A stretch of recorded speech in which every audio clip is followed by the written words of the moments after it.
তবে আপনাকে দেখে আমার কাছে খুব ভালো লাগতেছে, আপনি একজন বীর পুরুষ এবং বীর পুরুষের সম্পূর্ণ বীর পুরুষ। আপনার চেহারার মধ্যে আমি সেই বীর পুরুষের ছাপ দেখতেছি যে না বাস এইটাই তো হওয়া উচিত।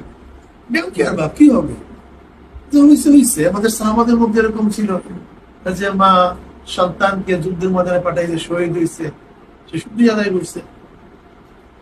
এইটাই তো একজন বীর পুরুষদের পরিবারের হওয়া উচিত। যা হবে হবে, চিন্তা করবে কি আছে। আপনি ভালো থাকবেন, সুস্থ থাকবেন, চিন্তা মুক্ত থাকবেন।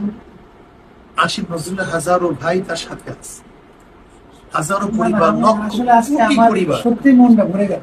এই যে আপনারা এতগুলো লোক এই কত কষ্টের মধ্যে দিয়ে এখানে ঢাকায় আসলে এরকম খুব কঠিন মাস। কোনো জায়গায় যাইতে গেলে প্রোগ্রাম করা লাগে কয়েকদিন আগে থেকে। আর আপনারা সবাই চলে আসছেন, এটা প্রচন্ড ভাবে এটা ভালোবাসা এবং গভীর আন্তরিক টান ছাড়া এটা সম্ভব হতো না।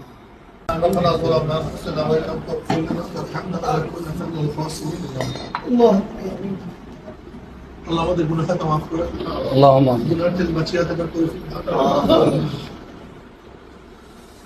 আল্লাহ জালেমদেরকে আপনি হেদায়েত দিয়ে দেন, ওদের কপালে হেদায়েত না থাকলে নমরুদ করা সব কাজ আমরা ধ্বংস করে দেন।